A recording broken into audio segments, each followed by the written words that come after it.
भाष्य चलेगा 8वें श्लोक का। आयुष्च सत्वंच बलंच आरोग्यंच सुखंच प्रीतिश्च तासाम विवर्धना है ना, तासाम का दिया, ये द्वंद समास है। फिर षष्ठी तत्पुरुष द्वंद्वान्ते श्रूयमाणं प्रथम प्रत्येकम अभिसंबध्यते। आयुष सत्वंच बलंच आरोग्य सुखंच प्रतिष्ठ इति आयु सत्व बल आरोग्य सुख प्रीतयः तेषां विवर्धनाः आयु सत्व बल आरोग्य सुख प्रीतीनां विवर्धनाः इति आयु सत्व बल आरोग्य सुख प्रीति विवर्धनाः। इसलिए विवर्धना प्रत्येक के साथ जुड़ेगा। द्वंद्वान्ते श्रूयमाण पदम प्रत्येकम संबंधित है। तेज रस्या, और वे कैसे होनी चाहिए? रस्या रसोपेता, रुखा सूखा नहीं होना चाहिए। आयु का अर्थ क्या? जीवन। भाष्यकार कोई अर्थ नहीं कर रहे हैं, इसे टीकाकार पदार्थ आयु जीवनम सत्वम चतुस्थैर्यम वीर्यम व बलम कार्यकरण सामर्थ्यम। कार्य और कर्म के सामर्थ्य का नाम बल या वीर्य, और चित्त का स्थैर्य यही सत्व। आयु है जीवन, अंतःकरण में जो धैर्य है, वीर्य का उत्साहात्मक है, उसको सत्व शब्द से ले रहे हैं। बल क्या है? कार्यकरण रूपाय शरीर में विलक्षण जो सामर्थ्य। आरोग्यम निरोगता, आरोग्य क्या है? निरोगता। सुखम अंतर आह्लाद, आपके भीतर में होने वाला एक आनंद विशेष।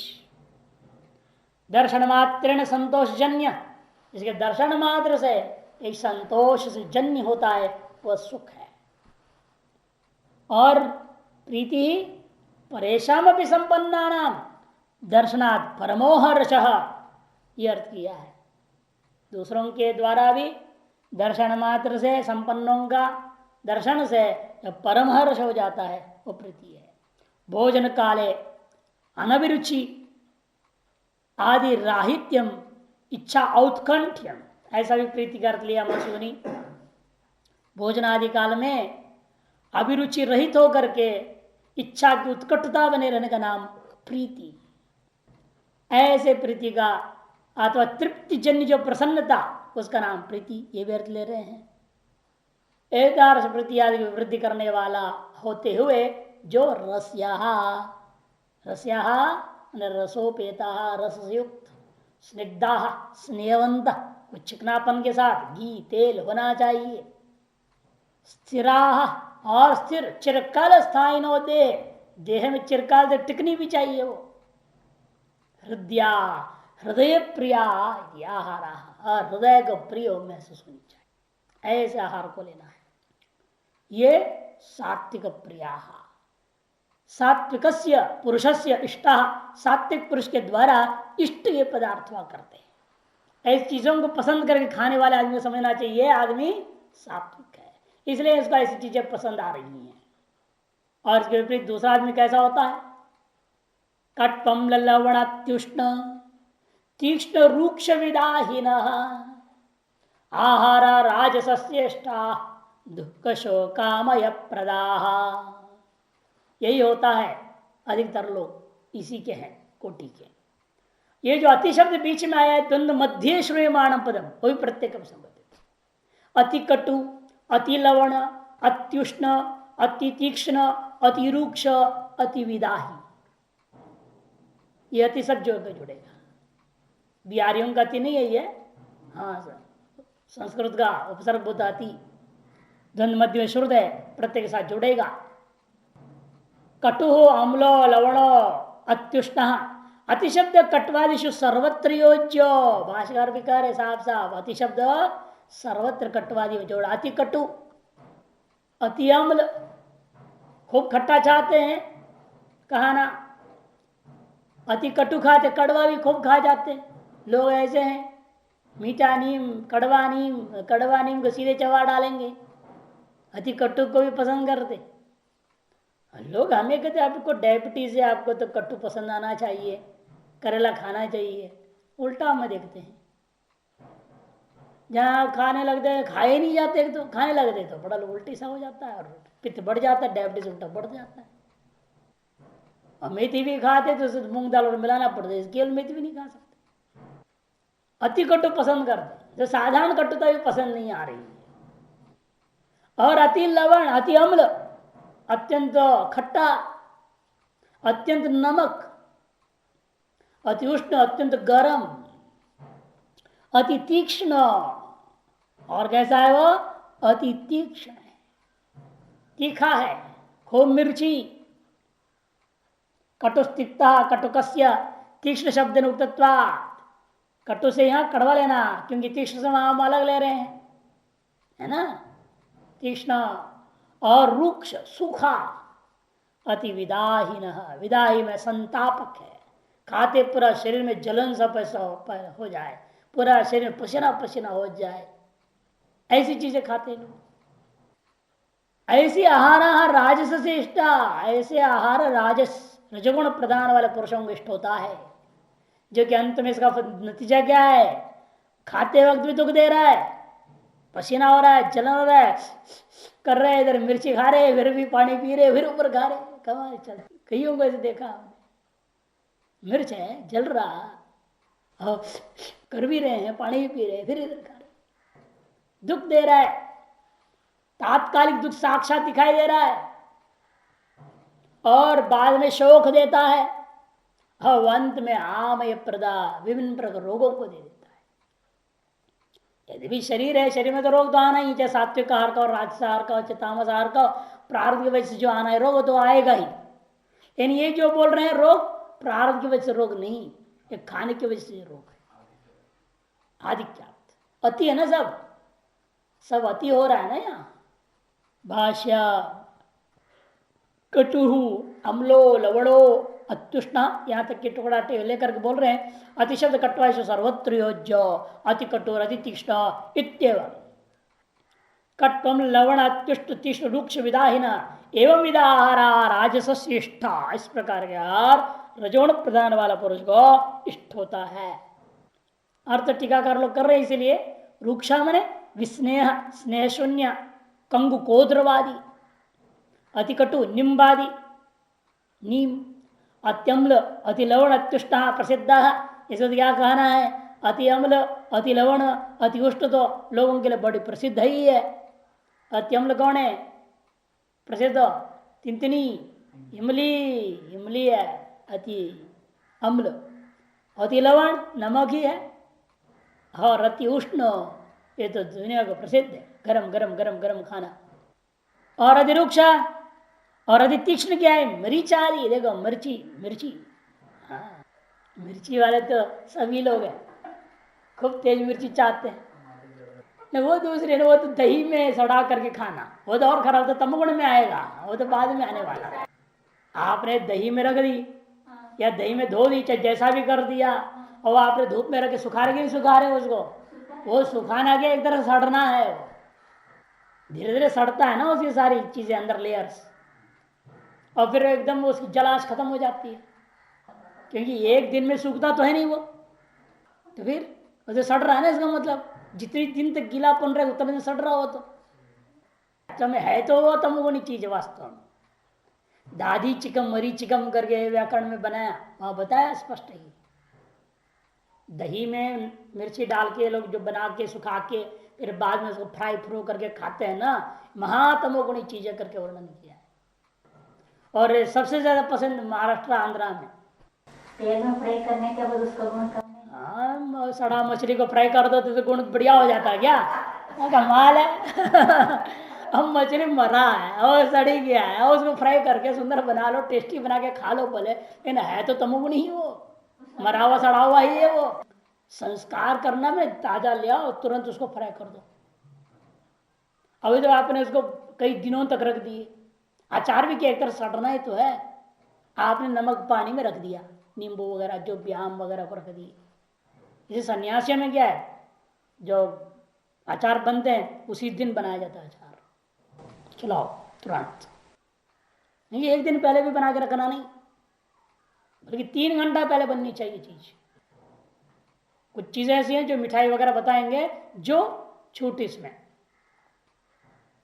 मिठाई वगैरह को छूट होता है, वो भी किस प्रकार की चीज किस प्रक्रिया से बनी हुई उसके ऊपर निर्भर है। उसमें भी कई चीजें सड़ जाते हैं, आप तो देख ही रहे। कोई मिठाई ऊपर फंगस हो जाता है, इधर रखा खराब हो जाता है। सब हाँ, तो हर चीज के लिए है नियम, अपना अपने हिसाब से चीजों की बनी हुई है। अब अचार लोग रख के खा जाते हैं, लेकिन जो है वो है तो वो सड़ा बुड़ो करके बना, मसाला वसाला डाल डुल के हमने बना दिया। जरूरी नहीं है, जरूरी नहीं फंगस आना, सड़ाना क्यों, तो एक तरह से गलाया आपने, लॉन्ग टाइम प्रोसेस में उसको गलाना है धीरे धीरे धीरे। और नींबू आपने डाला, नींबू नमक पानी में नींबू के अचार बनाते हैं, या डालते गल गया क्या वो, कितने दिन लग गया उसको, 20 दिन 21 दिन रखते उसको टाइट टाइट बंद करके, फिर धूप भी दिखाते रहते हैं। तो गलने का मतलब, सड़ना का मतलब क्या, गलना, चीज गलना। आलू सड़ गए का मतलब क्या है, उसके अवयव सब गल गए, शिथिल हो गए। कोई भी चीज सड़ने का मतलब क्या, धीरे धीरे गल जाना, उसके नेचुरलिटी हट करके अवयव शिथिल होकर टुकड़े अलग अलग अलग हो रहे हैं। वो गलने का नाम ही सड़ना है। वही तो अब कर रहे हैं वहां आचार में, और कर क्या रहे हैं, गला रहे हैं उसको। अब शब्द अलग कर दिए, बस इतना ही है, गला रहे हैं हम, सड़ा नहीं रहे हैं। शब्द प्रयोग करने से क्या फर्क पड़ता है, चीज तो वही है जो हो रहा है। गुण का लिए पूछो। गुण तो है ही नहीं, जितना आप गलाते उतने गुण खराब होते जाता है। इसलिए आयुर्वेद में कई चीजों को गलाने का वर्णन आया दवाई के रूप में, कि ऐसे भी रोग होते हैं जिसे तमोगुणी पदार्थ देना पड़ेगा तभी रोग का शमन होगा। ऐसी दवाइयों को बनाने, उनका गलाओ, उनको सड़ाओ, सड़ा करके बनाओ इस चीज को, वो पिलाओ, वो दवाई है। लेकिन वो तमगुणी है, किंतु वो रोग निवारक औषधि बन गया, ले नहीं होता। ये जो जितना आसव होते हैं सब तमोगुणी, जितने भी आसव सड़ा के बनाना पड़ता है, जितने भी आसव है, अरिष्ट हैं, ये सब जो बोतलों में पीने के लिए मिल रहे हैं, द्राक्षासव वगैरह, कुमारी आसव, द्राक्षासव, आसव, अनेकों प्रकार के आसव होते हैं। आयुर्वेदिक दुकान में जो हजारों बोतल पड़ा रहता है, अनेक प्रकार, सब में सड़ने से क्या होता है, अल्कोहल होता है उसके अंदर, ये नशा सा आता है वो दवाई पीने से। लेकिन विधान इसलिए आयुर्वेद में विधान किया, किस प्रकार के रोगों के लिए तमगुणी वस्तु भी औषधि रूप में काम करेगा, किस प्रकार रोगों के लिए रजगुणी वस्तु भी औषधि रूप में काम करेगा, किस प्रकार रोगों के लिए सात्विक वस्तु औषधि रूप में काम करता है। वो विधि है, उसके अनुसार लेना चाहिए उस रोग हो तो, यानी कि सड़ा सड़ रोज खाया करो सब शाम, आदमी तमगुणी हो जाएगा। यही समस्या होती, लोगों को ये पता है नहीं आहार का, अस्वाद देखते हैं आहार में, ये नहीं देखते से क्या नतीजा क्या निकलेगा। स्वादिष्ट होना चाहिए, खट्टा मिट्टा, खट्टा डालेंगे, इमली डालेंगे, फिर ऊपर गुड़ भी डाल देंगे, इमली गुड़ दोनों डाल दे, जहर बना दिया, अस्वादिष्ट हो रहा है ना। अभी नहीं देख रहे इससे कितना बड़ा नुकसान है। खट्टा उसे नमक और मीठा भी डाल दो उसमें, ये जहर हो गया वो। इसलिए दक्षिण के अधिकतर लोगों के ना सफेद चमड़े का रोग हो जाता है। गुजरात में तो बहुत ही ज्यादा, ऐसे ही कोई इंसान मिलना मुश्किल है जिसको सफेद रोग नहीं हो। कारण क्या है, वो हर चीज में मीठा डाल देते नमक के साथ, हर चीज में गुड़ चीनी, दाल बनाएंगे उसमें भी डाल देंगे, सब्जी बनाएंगे उसमें भी डाल देंगे, वो नुकसान कर, वो जाके चर्म रोग आदि अनेक प्रकार रोगों को पैदा करता है। जैसे किसको किसके साथ मेल करना है ये भी जानकारी होना जरूरी है ना। साधक के लिए तो जरूरी है, संसारी के लिए तो जरूरत नहीं, भोगियों की क्या जरूरत है, खाए पिए मुष्टुंडा बना रहे, भोगे आनंद ले, ज्ञान से क्या फायदा, जीवन उतरा है उतारना नहीं है, तो जान के क्या फायदा है। डॉक्टर है, सब दवाई जानता है, फिर दवाई खाता नहीं, मर रहा हो तो क्या फायदा उसकी जानकारी का। ज्ञान का लाभ तब है जब उसको अपने जीवन में प्रैक्टिकल में लाएं। या तो आज की जमाने जैसे ज्ञान का तब लाभ जब जाके प्रवचन कर कमाए, न जीवन में लगा रहे हैं न कमा रहे हैं, केवल ज्ञान क्या फायदा हुआ, अंदर पड़े रहे। आदमी के पास हीरा है, उसकी कीमत की जानकारी नहीं, क्या फायदा है। तो काज समझते बेवकूफ है वो, तो काज समझ रहा है तो बेवकूफी तो है वो, वही हाल है। ज्ञान है उसको इस्तेमाल हम कर नहीं रहे हैं तो व्यर्थ है वो। इसे जानना है और उसको प्रयोग करना है, चाहे इहलोक का सुख के लिए, चाहे परलोक का सुख के लिए, चाहे मोक्ष के लिए, कहीं किसी न किसी काम से प्रयोग करो। इसे हम आजकल महात्मा का तो कम से कम इतना तो कर रहा है, पैसे कमाने के लिए तो वेदांत का प्रयोग कर रहा है, अच्छा है, कुछ तो प्रयोग कर रहा है पढ़ करके। और पढ़ के नौकरी करता फालतू कोई काम का आता नहीं, क्या फायदा है उससे। जैसे आजकल की एजुकेशन यही हाल है, जिस चीज को पढ़ रहे हैं वो चीज उनकी नौकरी में काम में आती ही नहीं, ऐसी नौकरी में लग जाते हैं जिसको उसका कोई लेन देन ही नहीं है, संबंध ही नहीं, वो पढ़ाई सब बेकार गया ना। ये स्थिति संसार का वर्ग का है। ये सब रजोगुणी तमोगुणी लोगों में से है। दुख शोकामय प्रद भाष्यकार कहते हैं, आगे कह दिया, इसलिए वो कैसे दुख शोकामय प्रद, दुखंच शोकंच आमयंच प्रयच्छति, दुख शोकामय प्रदाह, दुख शोक और आमय इसी को देने वाले हैं ये। इसलिए जो है उसको कहते हैं दुख क्या है, तात्कालिक की पीड़ा, इष्ट वियोगजम दुखम शोक आमयो रोग, स्पष्ट कर ध्यान गिरी। तात्काल की पीड़ा को दुख शब्द से ले लेना और शोक इष्ट वियोग जन्य दुख को शोक शब्द से लेना, और आमय शब्द का अर्थ रोग होता है। काकुन कोदो मंडवा श्यावा विश्वामित्र सृष्टि के 4 प्रकार के जो चावल है, ये जो 4 प्रकार के चावल को स्नेह शून्य माना गया, उसे चिकना करने इन चावलों में। श्यावा चावल होता है, मंडवा होता है, कोदो होता है, काकुन होता है। 4 प्रकार के पहाड़ों में और अन्यत्र भी सब जगह विश्वामित्र की विशिष्ट सृष्टि जो एकादशी कर देते हैं आप लोग, वो जो चावल होते हैं इनमें बिल्कुल ही चिकनापन नहीं है। अन्य चावल में है चिकनापन, तैलांश है, दूसरे चावल है गेहूं सब में तैलांश होता है, इनमें से बिल्कुल नहीं। इसे कंगु कोद्रवादी कि क्या कर लो, क्या कर रहे देखो उसको, कंगु कोद्रवादी ही कह दिया स्नेह शून्य अतिरुक्ष के लिए। यातयामम गतरसम पूति परियुषितं यत् उच्छिष्टम विचामेध्यम भोजनम तामस प्रियम, ऐसा भोजन तामस लोगों के लिए प्रिय हुआ करता है। यातयाम 3 घंटे से ज्यादा बीत गया पका करके, ऐसी चीजों को खाना पसंद करते हैं। गतरसम जिसका रस बिल्कुल खत्म हो चुका, ऐसा एकदम सूखा सूखा। आजकल लोगों को यही चाहिए, चर चर चर करना चाहिए, जैसे हड्डी चबाने से आवाज आनी चाहिए, क्रैकल्स, कट कट कट आवाज आनी चाहिए, इतना होना चाहिए बोलते हो। कड़क रोटी भी ऐसे खाते कहीं तो बिल्कुल कड़क बना करके कट कट कट करना चाहिए, आवाज आनी चाहिए। गतरसम पूति परियुषितंच, पूति, पूति किसको कहते हैं? दुर्गंध वाला, प्याज लहसुन वगैरह पसंद आता है उन लोगों को। अंडा, सफेद आलू है ना, सफेद आलू बोलते हैं अंडे को, उसके गंध दुर्गंध होता है, वो सब पसंद है। आमलेट बना के खा रहे हैं। परिषितम पक्वम सद रात्यंतरितम, परिषित क्या है? सड़ा हुआ। सड़ा हुआ का मतलब क्या? भले ही देखने में ताजा रहता है फ्रिज में रख करके, आज आपने बनाया रात भर ऐसे था फिर कल सवेरे खाए, ये फ्रिज सबसे खराब चीज है ना। आपको लगता है सड़ नहीं रहा है, लेकिन इतने घंटा बीत जाना ही उसका सड़ना है, चाहे किसी प्रकार से रख लो आप उसको। अब परिस्थिति वैसे रखना एक अलग चीज है। अब पहाड़ों गंगोत्री में 6 महीना कुछ नहीं मिलता है, जो वहां 6 महीने महात्मा कैसे रहेगा? वही पहले 6 महीने जब खुलता है नक्षत्र वगैरह, भंडारा वगैरह हो, तो वहां से इकट्ठा करके रख दे अगले 6 महीने के लिए। और वो पानी बर्फ को लाएंगे, उबालेंगे, उसी में उस रोटी को भिगो करके खा लेंगे।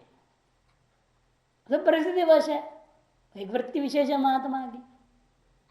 इसका ये थोड़ी क्या फ्रिज में बना के रख दो, 2 दिन के लिए इकट्ठे बना के रख दो और रोज निकाल निकाल खा रहे हैं उसी चीज को। आपद धर्म में तो होता है।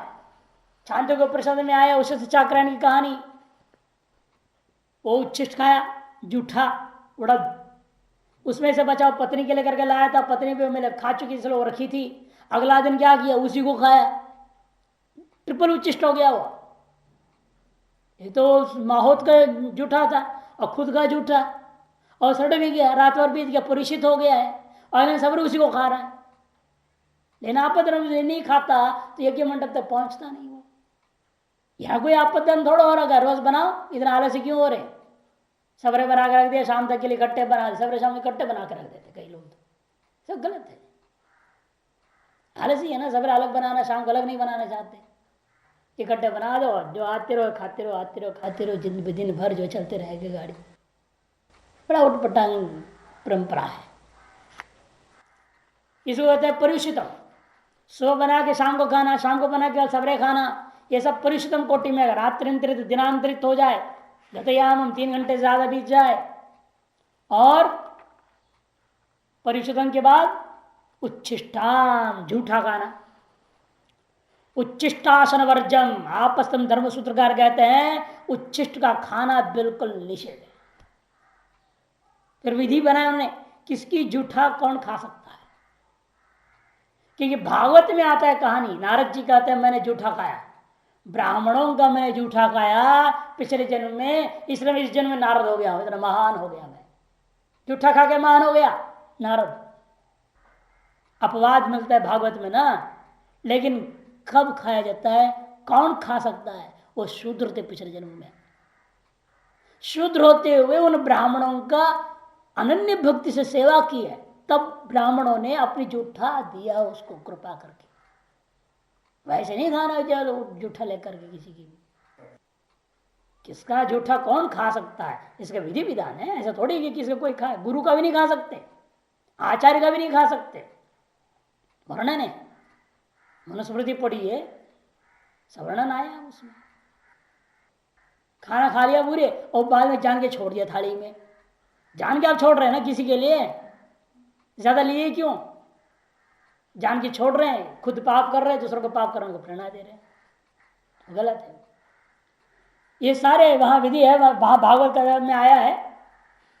उन्होंने कहा पूर्जन कथा में, वो शूद्र थे तो उन्होंने कहते हैं उच्छिष्ट लेपान अनुमोदितो द्विजैहि सकृष्म भुंजे तदपास्त किल विषह, 1:5:25 भागवत।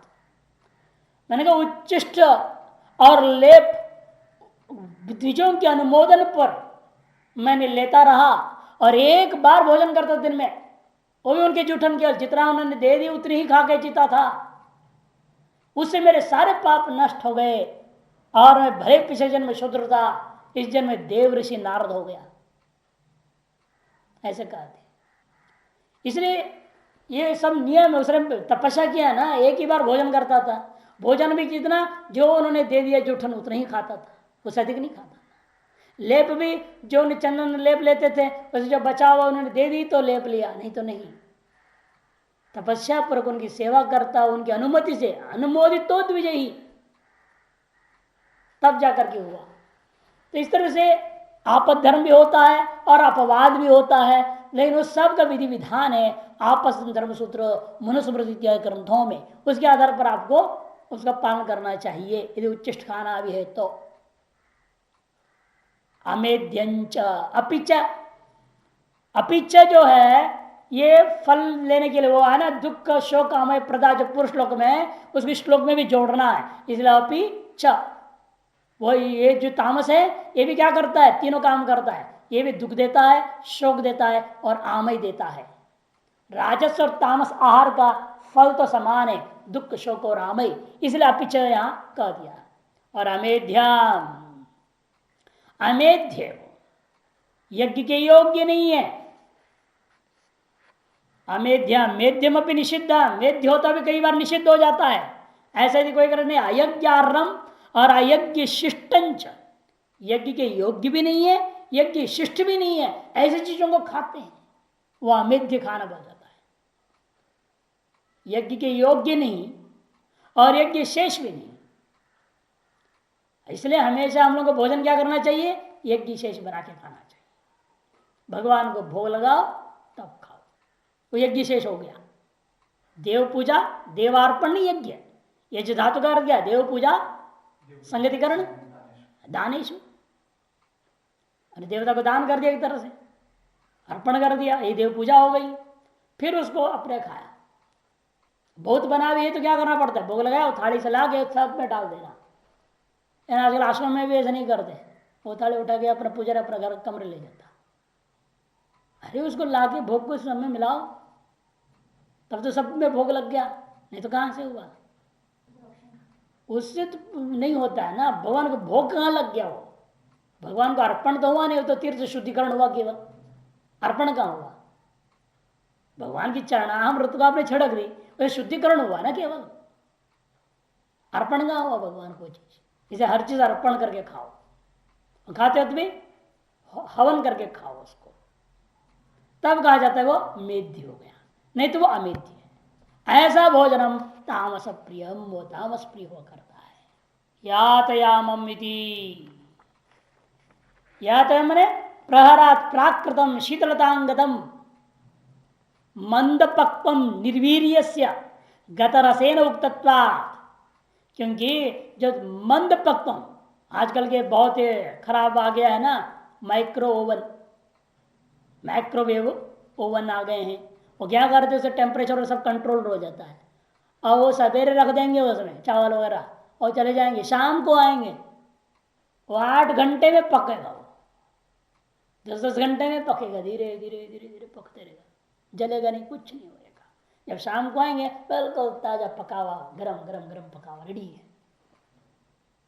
विदेशों के कारण से सब शहरों में यहाँ भी आ गया सब, वो लोग एक पति दोनों नौकरी करते हैं, तो आते कुछ खाने को चाहिए ना, भूख लगा रहता है, और बनाने लग जाए उस समय तो चिड़चिड़वा हो जाएगा, तो क्या करें, इसलिए पहले उसके अंदर डाल कर रख करके चले जाते हैं।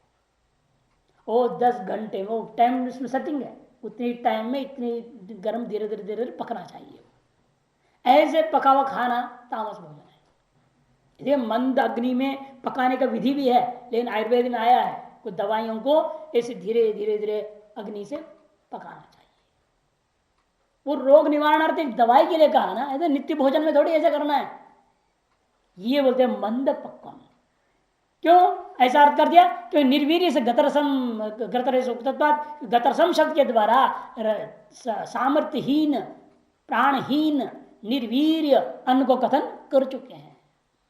इसे गतरसम रसयुक्त रस रहित है, इसलिए यातयामम का मुख्य अर्थ हुआ एक प्रहर से पहले बना दिया और लगभग ठंडा ठंडा सा हो गया है, या बहुत धीरे धीरे धीरे धीरे बहुत मंद पक बना दिया। ऐसी सारी चीजें होती है जो वो तामस भोजन होता है। एक बार एक कोलंबिया का महात्मा था, कोलंबिया का आदमी था, पैदा हुआ महात्मा हो गया। वो क्या किया, कहा कि बहुत बढ़िया चीज हमारे यहाँ बनता हो, हम आपको लोगों को बना के खिलाएंगे। क्या बने, हमको रसोई घर में हम 3-4 तो हमको कहा कि मैंने बनाओ, हमें क्या जो कहो वो सब माल दे देंगे। उसने अनेकों प्रकार के फल मंगाए, सारे फल तैयार कर दिया, अमनिया करके रेडी करके दे दिया, और भी जो जो चीज़ कहा उसे सब चीज़ दे दिया, ये दो चीनी दो वो दो ये दो। अब मैंने पहले कह दिया भला आदमी पहले चीनी डालेगा, कोई चीज़ पकेगा नहीं, पकने के बाद चीनी डालना चाहिए, माने और चढ़ा दिया चूल्हे पे बड़ा बर्तन में। वहाँ तो 500-600 लोग होते थे, उतने लोगों के लिए बनाना है, बहुत बड़ा बर्तन, पूरा 24 घंटा पक रहा है। गुरु जी भी परेशान है, क्या बना रहा है यार, है क्या बन रहा है। गुरु जी बड़े इंटरेस्टेड थे, भाई क्या बन, देखते खाते कैसा होता है वो। और उसने कहा 4 घंटे में बनता है, 4 घंटे 24 घंटे बीत गया, भी तैयार नहीं, तो चीनी डाल देता कच्चा कच्चा। और क्या करे, गुरु जी डांट देते, तो मगुड़ी चीज बना रहा, 24 घंटा हो गया पकते पकते पकते, कौन खाएगा तमगुण की चीज। चलो फिर तुम बनाए इतना, सबको बांट दो, जैसा भी है बांट दो। गुरु जी ने एक सेव का टुकड़ा उसमें से लिया, खाए, छुट्टी पाया, फिर सबको खिलाओ, खत्म करो किसी तरह। ऐसे ऐसे लोग पागल बनाते, क्या भोजन बनाते, 24 घंटा पक रहा है? तो वो सब तमोगुणी भोजन बन जाता है। और पूति में दुर्गंधी वाले, जैसे बताया सफेद आलू वगैरह, और परिषितंच पक्वम सद रात्रिंतरितंच, देखो पका कर रख दिया और रात भर ऐसा हो गया। उड़ीसा में ना पकाड़ भात बनाते, पकाड़ भात बोलते हो लोग, लेकिन वहां के मौसम में जरूरी है, लेकिन यहाँ के भी वैसे खाएगा तो गलत है। इस मौसम में तो जरूरत नहीं है ऐसा खाना। और रात्रि में चावल पका देते हैं और उसको घड़े में पानी में डाल करके रख देते हैं, पानी भर दिया उसमें डाल दिया, रात भर ऐसा रहेगा। और कुछ मट्ठा को पतला बना करके उसके अंदर डाल के रख देते हैं, और सवेरे उसमें लोग मिर्ची नमक डाल डोल के प्याज के साथ खाएंगे। मौसम बहुत गर्म है, वैसे खाएगा तो मर जाएंगे वो लोग, इसे वहां तो जरूरत है। लेकिन वहां की आदत, यहाँ के पहाड़ में रहने लग जाए और यहाँ भी ऐसे खाएगा तो क्या होएगा, सड़ा करके से खाना। लेकिन ये गुरु जी को पसंद नहीं थी। गुरु जी लेकिन बढ़िया लोग बहुत थे वहाँ आश्रम में भी, तो कैसे उन्हें खुश करना है, उनको भी कभी पकाड़ भात खिलाना पड़ेगा ना। तो हमें कहते ऐसा करो, इनको पकाड़ भात के बहाने ऐसे करना, दोपहर पका देना 2 बजे चावल, और उसको कपड़े में फैला दो, पंखा चला दो, ठंडा हो जाने दो उसको खूब, 1 घंटे में ठंडा हो जाएगा पूरी। फिर उसको बर्तन में डाल दो, बड़ा पानी से भर दो, 2 से 2 बना, 2 से 2:30 बज गया चावल पकते, और 2:30 से 3:30 तक हवा में, फिर 3:30 से 4:30 तक उसको पानी में, 2 से 4:30 बज गया, 5 बजे घंटी बजती है, खिला दो सबको पकाड़ भात पकाड़ भात। तो हर क्षेत्र की अपनी अपनी होती है, उनको पसंद क्या अगर चाहिए, वो कभी कभी नहीं मिलेगा तो फिर वो याद होते रहेगा, उसे परेशान, आधे सूख जाएंगे बेचारे। तीसरे कहते ये सब गलत बातें हैं, ऐसी चीजें। हाँ, जहां जैसा मौसम वहां वैसे बनता है तो वह खाना उचित रहना, सर्वत्र ऐसा नहीं करना चाहिए। पक्वम सद रात्रिंद्र यद और उच्चिष्टम पिचा भुक्त शिष्टम अपि, और किसी ने खाया उसका जो बचा हुआ है वो खा ले, ये बिल्कुल गलत है। अमेध्याम अयज्ञार्रम, यज्ञ के योग्य नहीं है और यज्ञ शिष्ट नहीं है, दोनों को निषेध कर दिया। ऐसा जो वस्तु है ऐसा ही भोजन, लेकिन उनको पसंद आता है। भोजनम ईदृशम तामस प्रियम, तमोगुण प्रधान पुरुषों को ऐसा ही भोजन लेकिन ज्यादा प्रिय हुआ करता है। अफलाकांक्षी यज्ञों, अब यज्ञ के त्रिविध बता रहे, अतइदानीं यज्ञ त्रिविध उच्यते, 3 प्रकार के यज्ञ, जो 3 प्रकार की पूजा विशेष है वो वर्णन कर रहे हैं। अफलाकांक्षी यज्ञों विधि दृष्टो युज्यते, यष्टव्यम में वेत्ति मनः समाधाय स सात्विक, वह सात्विक यज्ञ है जो फलाकांक्षा को रहित होकर के त्याग करके यज्ञ किया जाता है, जो विधियों में बताया गया विधि दृष्ट है, यह इज्जत है। जो व्यक्ति फलाकांक्षा को त्याग करके विधियों से विहित यज्ञ को करता है, यष्टव्यमेव इति, वो भी कैसी भावना है, फलाकांक्षा नहीं फिर क्यों कर रहा, कभी ये मान करके मेरा कर्तव्य है, किसी भी प्रकार के पुरुषार्थ मोक्ष की भी इच्छा से नहीं कर रहा, अंतर्गत शुद्धि की इच्छा से नहीं, ईश्वर अर्पण बुद्धि से नहीं, ईश्वर प्रत्यर्थम भी नहीं, बस मेरा कर्तव्य है, यही भावना से करता है। ऐसा मन समाधाय, मन को इस तरह से अपने नियंत्रण में रखता हुआ, समाधान करता हुआ जो व्यक्ति यज्ञ करता है वह यज्ञ सात्विक यज्ञ है, और वह पुरुष सात्विक पुरुष है। आवश्यकता विधि दृष्ट का मतलब यहाँ आवश्यकतया विहित, आवश्यक रूपेण जो विहित किया है उनको केवल करता, यानी कि दुनिया और सब कर्म कांड कर्म लगा रहा दिन भर, जो अत्यंत आवश्यक रूपेण विधान किया गया है उनको ही वह अनुष्ठान करता है।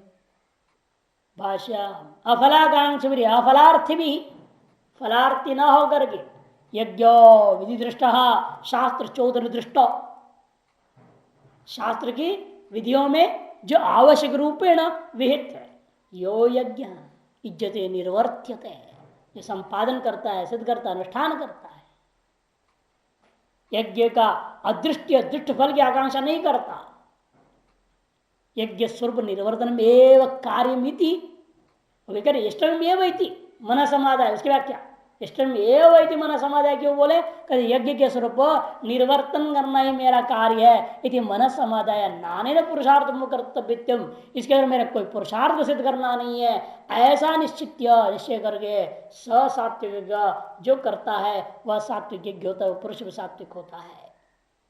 यहाँ पर थोड़ा विचारने विषय है।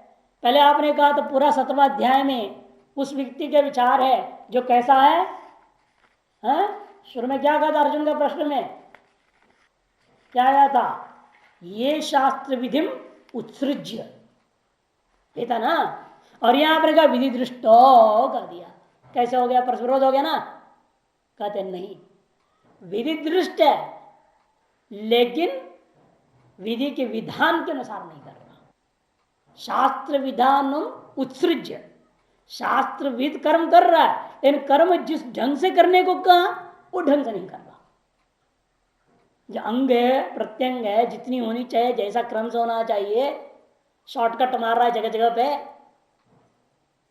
फिर भी इस प्रकार वालों में सात्विक है ना। अब उनको ले रहे हैं जो शास्त्र को नहीं जानते, इसे शास्त्र के विधान को त्याग करके श्रद्धा पूर्वक करने वाला सात्विक है, उनमें से सात्विक को हम ले रहे हैं ना। और ये शास्त्र को जानते हुए शास्त्र विधान को त्याग करता है वो तो आसुर कोटि में पूर्व अध्याय में ले चुके हैं। ये आसुर नहीं है, ये शास्त्र को जानता ही नहीं। तो इतना पता है शास्त्र ने विधान किया है, हमने सुन रखा है कि ये कर्म करनी चाहिए, ऐसे से पूजा करना चाहिए, दिवाली पे इस पे संध्या वंदन करना चाहिए, जो जिसने जैसा बता दिया वैसा करना शुरू कर दिया। संक्षिप्त संध्या विधि पुस्तक चाहते हैं लोग, इसीलिए आजकल विस्तृत पूर्ण नहीं चाहिए। विस्तृत तो दूर की बात है, पूर्ण तो और भी दूर हो जाएगा। संक्षिप्त चाहिए, 2 मिनट में हो जाए, 5 मिनट में हो जाए। ऐसे लोग हैं जो पूर्ण विधि नहीं पालन कर रहे हैं लेकिन आवश्यक विधि जानते हैं, इसे उसका अनुष्ठान कर भी रहे हैं, उनको लेना, तब विरोध खत्म हो जाता है। अभिसंधाय तो फलम दंभार्थम पिचैव यत् इज्जते भरत श्रेष्ठ तम यज्ञम विधि राजसम। उसको राजस्य की जानो, और ऐसे क्यों करने वाला राजस गुण रजगुण वाला पुरुष जानना चाहिए। कैसा? किंतु तू करके पूर्व का व्यावर्तन कर दिया, वो फलाकांक्षा रहित है, और ये कैसा कर रहा है? फलम अभिसंधाय, फलाकांक्षा से युक्त होकर केवल फलाकांक्षा से युक्त इतना ही नहीं, और ढोंग भी कर रहा है, दम्भार्थम। लोग कहें महान धार्मिक है, देखो इतना यज्ञ कर रहा है, इधर पूजा पाठ कर रहा है, भागवत करता, ये करता वो करता, लोग प्रशंसा करेंगे ना, उसके लिए भी कर रहा हो। चैव यति च छोड़ दिया ना, दम्भार्थम अपि चैव यत् इज्जते तम यज्ञ, यह करता है जो उस यज्ञ को राजस्य करके ऐसे जानो। हे भरत श्रेष्ठ, लेकिन तुम्हारे वंश में ऐसा नहीं है कभी, ये तुम कभी कोई भी कर्म यज्ञ फलाकांक्षा से नहीं करना और ढोंग धर्म ध्वजित रूपेण नहीं करना, ये संकेत करने के लिए भरत श्रेष्ठ, भरत वंश में तुम श्रेष्ठ हो, इसे तुमको उस भरत वंशानुसार है ना सात्विक कर्म ही करना है, सात्विक यज्ञ ही करना है, राजस या तामस तो बिल्कुल नहीं करना, यह संकेत करने के लिए। क्योंकि वो कर क्या रहा था, गड़बड़ी तो कर रहा था ना, न कांक्षे विजयम कृष्ण बोला, तो क्या पता कौन जीतेगा कौन हारेगा, ये सब क्यों विचार कर रहा है? ये फलाकांक्षाएं तो है, इसलिए कर हे भरत श्रेष्ठ, तुम रजोगुणी कर्म मत करो, फलाकांक्षा त्याग करके युद्ध रूपी कर्म करना। युद्ध ही यज्ञ है क्षत्रिय के लिए यहां पर वर्तमान में उस स्थिति में। और तामस को भी ले लीजिए, विधिहीनम असृष्टान्नम मंत्रहीनम अदक्षिणम श्रद्धा विरहितम यज्ञम तामसम परिचक्षते। विधिहीनम, हर दो, ये तो बिल्कुल ही विधि के विरुद्ध चलने वाला है, जैसा विधि विधान किया उसका ठीक विपरीत करने वाला है। असृष्टान्नम, और मान लो कर भी दिया, करने के बाद में जिन लोगों को भोजन पानी खिलाना है उनको भोजन पानी भी नहीं खिलाता, नियम है ना। ऐसे एक बार हुआ, एक भागवत कथा लोगों ने कराया एक जगह पर हमसे, वो कथा की समाप्ति पे उन्होंने कहा भी भाई कम से कम गांव वाले सबको ना भी बुलाओ, 2-4 ब्राह्मण को ही खिला दो।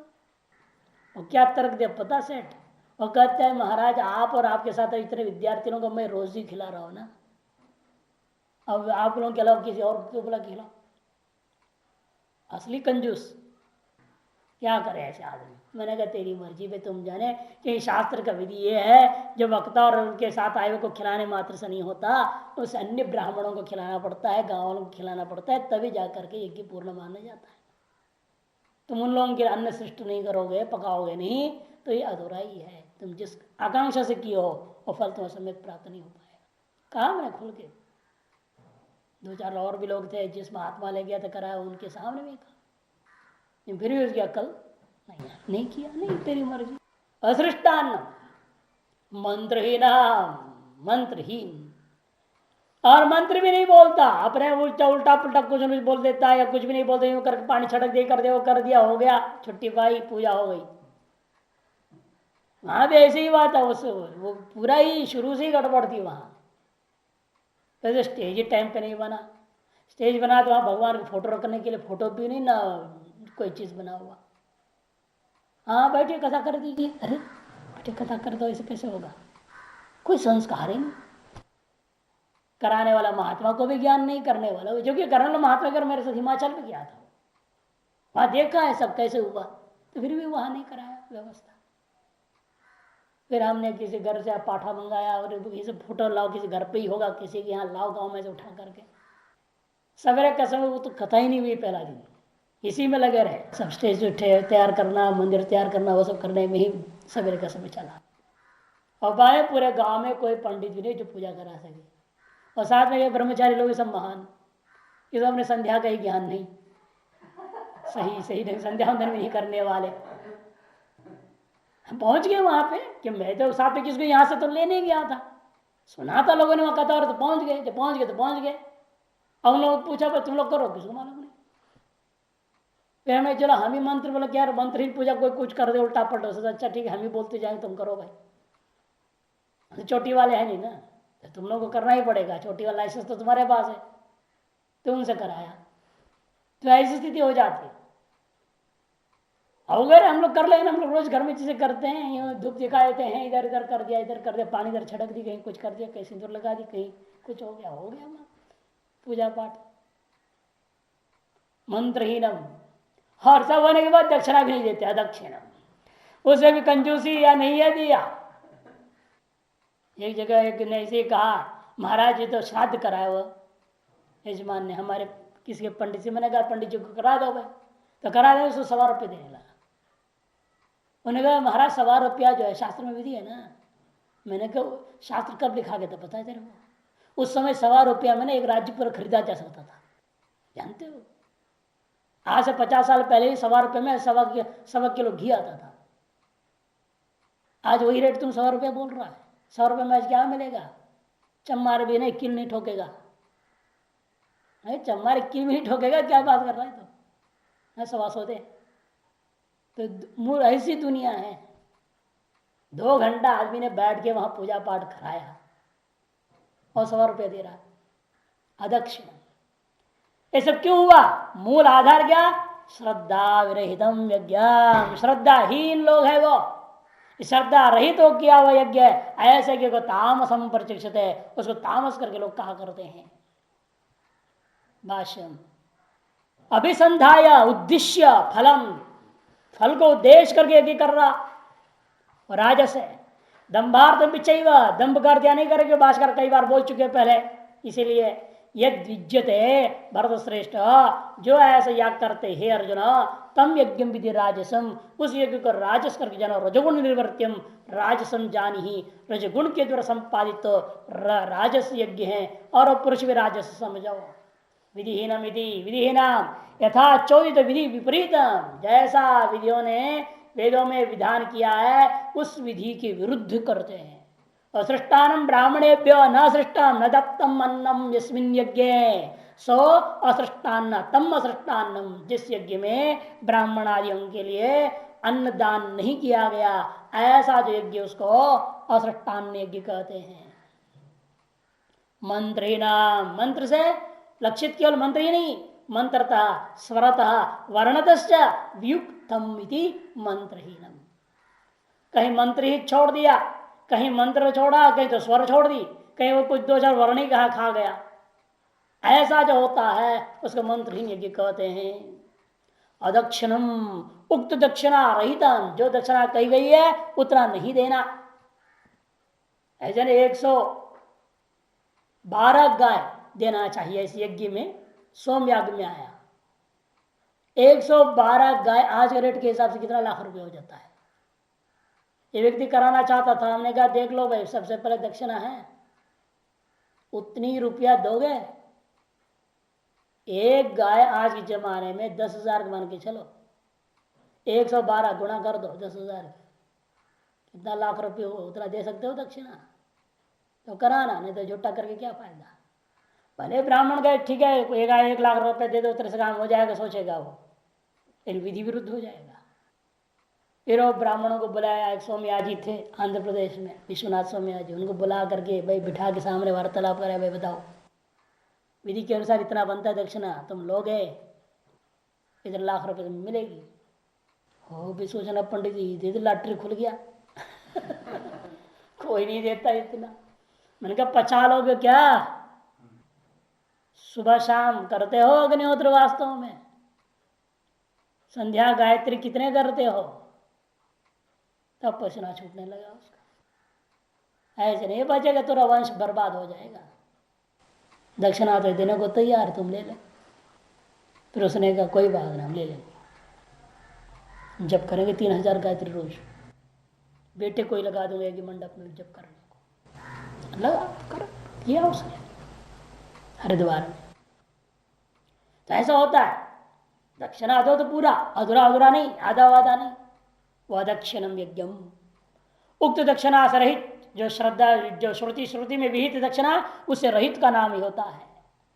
और कहते हैं श्रद्धा विरहितम यज्ञम तामसम।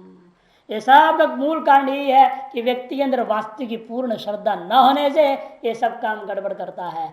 ऐसा जो गड़बड़ किया हुआ यज्ञ है, तामसम प्रचुर तमो निवृत्तम कथयंती, तमोगुण वाले होंगे, तमोगुण से संपादित है, ऐसा पुरुष भी तामस है, यज्ञ भी तामस है, ऐसा समझो।